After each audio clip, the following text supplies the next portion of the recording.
PR టాక్స్కు స్వాగతం, సుస్వాగతం. కురుక్షేత్ర యుద్ధ భూమి, రక్తంతో తడిసిన నేల, గర్జించే రథాలు, ఆకాశాన్ని చీల్చుకుంటూ వెళ్ళే బాణాలు. ఈ కథ వచ్చిందే మహాభారతంలో నుంచి. ఆ రోజు యుద్ధరంగంలో ఎదురెదురుగా నిలబడ్డారు ఇద్దరు మహాయోధులు. ఒకవైపు ధర్మానికి ప్రతీక అర్జున, మరోవైపు అవమానాల అగ్నిలో తయారైన వీరుడు కర్ణ. అర్జునుడు పాండవుల్లో మూడోవాడు. చిన్నప్పటి నుంచే లక్ష్యం ఒక్కటే, ధనుర్విద్యలో అగ్రగామి కావడం. అతని గురువు ద్రోణాచార్య. కానీ కర్ణుడి కథ మాత్రం వేరేలా మొదలైంది. పుట్టిన వెంటనే వదిలేసిన శిశువు ఆ తల్లి కుంతి. ప్రపంచం ఒక్కటే అడిగింది, నీ తండ్రి ఎవరు?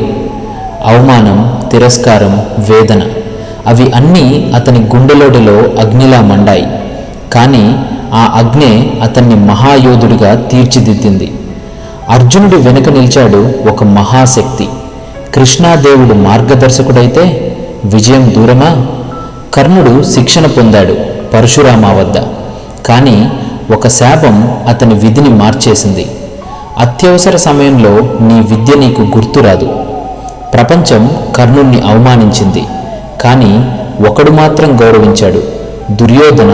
అక్కడే కర్ణుడు నిర్ణయించుకున్నాడు, ప్రాణం పోయినా సరే దోస్తీ వదలను. యుద్ధభూమి కురుక్షేత్ర యుద్ధం 17వ రోజు. అర్జునుడు, కర్ణుడు బాణాలు మెరుపులా ఢీకొన్నాయి. భూమి కంపించింది. ఆ కర్ణుని రథచక్రం నేలలో ఇరుక్కుంది.